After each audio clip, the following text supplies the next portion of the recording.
আচ্ছা, প্রফেশনের সাথেই কাজ করতে করতে ব্যক্তিগত সম্পর্কও তো একটা দাঁড়িয়ে যায়, যেহেতু আমরা দিন শেষে একসাথে যারা কাজ করি তারাই একত্রিত হয়ে কাজ করি।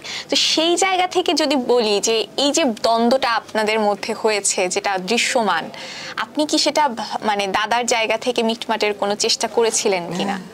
করেছিলাম, আর করেছিলাম যে জায়গায় দেখো দ্বন্দ্ব যেটাকে বলতেছে তুমি, কোনো আমার সাথে কোনো ঝামেলা হয়নি, কিন্তু আমি একটা কথাতে আমি তার কাছ থেকে সরে আসছি, তাকে আমি সুযোগ দিয়েছিলাম যে এই কাজটা তুমি করো না।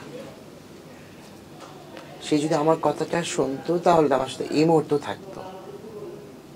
বলার রহমতে খুব ভালো আছি, এভাবে থাকতে চাই, তার চেয়ে বেশি কিছু বলতে চাই না। ওটা হবে না, ওটা নাই, ওটা আমার এখন আমার কোনো প্যারা নাই বা টেনশন নেই। উপরওয়ালা একজন আছেন, উনি চালিয়ে নেবে। আচ্ছা, পারিস আপা, আপনার কি মনে হয় যে এই এই ইস্যুতেই আপনাকে অনাকাঙ্ক্ষিতভাবে টার্গেট করা হয়েছে, বা আপনি অনাকাঙ্ক্ষিতভাবে বুলিং এর শিকার হয়েছেন বা ভুল বোঝাবুঝির শিকার হয়েছেন? হ্যাঁ, হয়েছি, অনেক অনেক অনেক। কিন্তু আমি সবসময় মনে করি যে আমার অতীত আমাকে মনে রাখতে হবে, আমার শিকড় আমাকে মনে রাখতে হবে। দাদা যখন আমাকে পেয়েছিল তখন একদমই আমি নতুন ছিলাম, একদম নতুন, এরকম একদম মানে আমি যখন আসছে আমি তো কি মানে একদম রোবট, একদম প্রথম শটে মানে একটা মডেল হয়েছে, মিস হয়ে গেছে, মানে সামহাউ সে স্কিপ করেছে, আসেনি। তো একটা মডেল দরকার ছিল, তো তখন একজন মেকআপ আর্টিস্ট ছিল তুহিন, যে আমাকে সাজায়। তো ওর ছিল দাদার শুটে। তো তখন তুহিন বলল আমার কাছে একটা মেয়ে আছে দাদা, আপনি চাইলে আমি আনতে পারি। তো ওই যে এক কাপড়ে চলে আসা, একদম এক কাপড়ে আসা। তো এটাই প্রথম শুট আমার, অনেক বড় একটা ব্র্যান্ডের সাথে ছিল, খুব ভয় ভয়ে কাজ করলাম। তো দাদা আমার ক্যারিয়ারের চলার পথে যতটুকুই আমার ছোট্ট ক্যারিয়ার, দাদার অবশ্যই আমি স্বীকার করব যে তার অবদান অনেক, এবং এটা আমি সবসময় বলি বিভিন্ন ইন্টারভিউতে। আরো অনেকেই আছে, দাদা অন্যতম। তো সেই জায়গা থেকে আমি তো কখনো এই জায়গা থেকে সরে যেতে পারবো না, আমার অতীত বা আমার শিকড় থেকে আমি সরে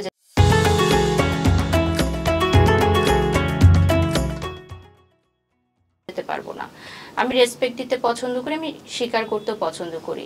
কিন্তু কেউ যদি এটাকে মনে করে যে আমরা কোনো সিন্ডিকেট বা আমরা কোনো গ্রুপিং করে কাজ করছি বা আমরা কোনো পলিটিক্স করছি, বিষয়টা এরকম না। আর এটা অপু বিশ্বাস দিদিও অনেক ভালোভাবে জানেন যে আমি ওনাকে কতটা ভালোবাসি এবং কতটা সম্মান করি, এবং এখন পর্যন্ত সেটা একই রকম আছে। হতে পারে হয়তো কাজ হচ্ছে না বা দেখা হচ্ছে না, কিন্তু ওনার জন্য সবসময় ভালোবাসা এবং শ্রদ্ধাটা একই রকম থাকবে।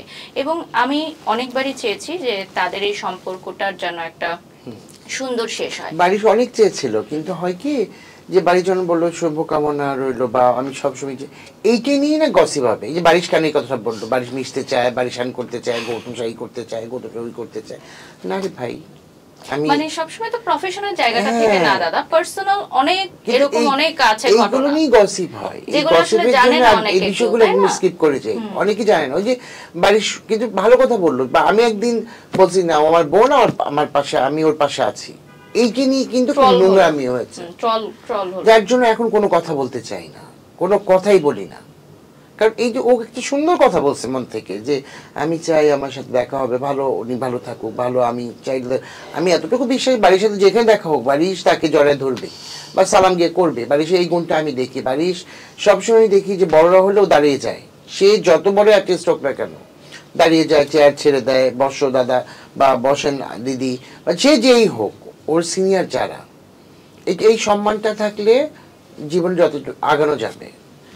এই যে বাড়ির যে ওপর কথাটা বললো যে দিদি এই করবে, এইটা নিয়ে দেখবা যে এই যে এখন এইটা যদি বের হয় না, এইটা নিয়ে ভাইরাল।